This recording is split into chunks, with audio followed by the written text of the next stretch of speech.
Tyre දාලා පුච්චනවා. උගේ කටු බලලා තමයි අද යන්නේ. අම්බිය කොහොමද දෙන්නේ කින්දුරු කුටි. ඒකට මැදින් කපුවත් වෙලා ඇරින්නේ.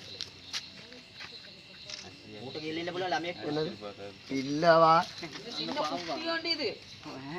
ஓ இன்னும் குட்டி தான் இதான போல போயிட்டு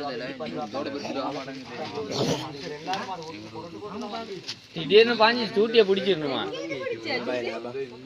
ඒ අතන ගිය සුද්ධ කරන්නෙත් නෑ. කොතන දැල්ලේ? ගෙදර හිටියේ බං. මේද? බොන්න. ඔව් ගෙදර ප්ලේන් එකක් බොන්න උනෝතර තිබ්බා. කෝල් එකක් කරනවා ටක් ගාලා ආරේ පොණගෙක් ගියා. කොතනද මේක හිටියේ කොතන? ආන්තියක් කළා ගේගා මාර්ගා. ඉතරා හිටියේ නම් පරිසමේ අම්බ ගහලා මායකයි ඉතින් අම්බ ගහලා ළඟ හිටියේ වන්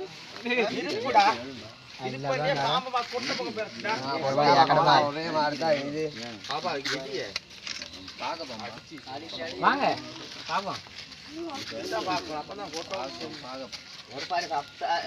கொடல் குந்தானி எல்லாம் வெளியே வந்துடா நான் பெரிய விபரீல வந்து கழுத்துல போட்டு கடை இருக்கு போட்டோ ஒன்னு அடிப்போம் போட்டுங்க என்ன வாங்கல எனக்கு அப்ப சும்மா இருங்க உங்களுக்கு ஏடியே வாய் பத்தி இருக்கணும் அடுத்த வருஷம் ஏற வீட்ல இருந்து போறோம் பிரிண்டத்துக்கு புள்ளி